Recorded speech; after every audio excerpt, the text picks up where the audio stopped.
Charles Drew was born in 1904 in Washington, D.C. When he was young, he delivered newspapers.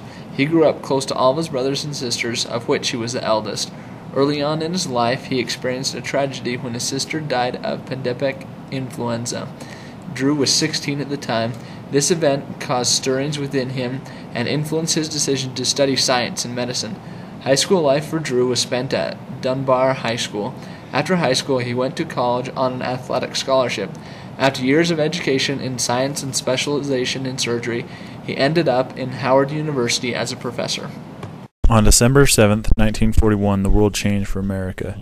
The naval base of Pearl Harbor was viciously attacked by Japanese fighter pilots. From that moment on, America was involved in the conflict that was going on in Central Europe. This stimulation of terror and fear drove the nation of America to unite and produce goods and services that all went to the war. Chemistry, physics, and most fields of science experienced a great deal of advancement. Drew was in the thick of it all. In 1933, he graduated with Doctor of Medicine and Master of Surgery degrees while he was in Montreal, Canada. Later, he would return to the United States. He ended up at Columbia University, where he wrote a dissertation on banked blood. Years later, he had performed a blood transfusion on a man and saved his life. Now he was telling the world how to store blood, which could be used later when major blood loss occurred. At the time, blood could only be stored for 2 days at the most.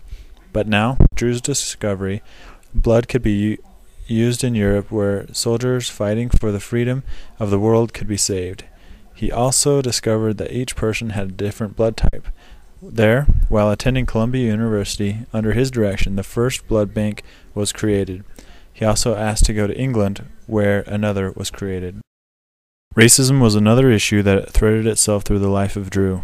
During the 1940s, blacks did not enjoy the rights and privileges that they do now. His life was ended before the heated riots and outrages of the 60s, when blacks started to stand up for what they believed in. Drew, in that sense, was truly ahead of his time. He spent much of his career as a surgeon and in medicine fighting against discrimination and prejudices.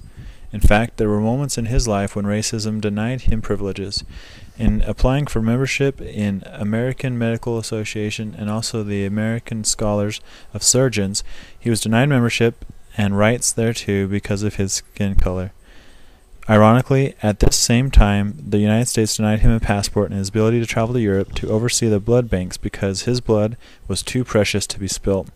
His life was taken in a car accident when he fell asleep at the wheel from overworking earlier that day. A myth at his death was that medical doctors in North Carolina refused to treat him and give a blood transfusion because he was black. This myth, however, has never been proven to be true. In Los Angeles, there was a university completed in his memory. Through racism, World War II, and a life full of opposition, Charles Drew came through as a true hero, one who has affected the world around him and the future world for African Americans and for the world of medicine.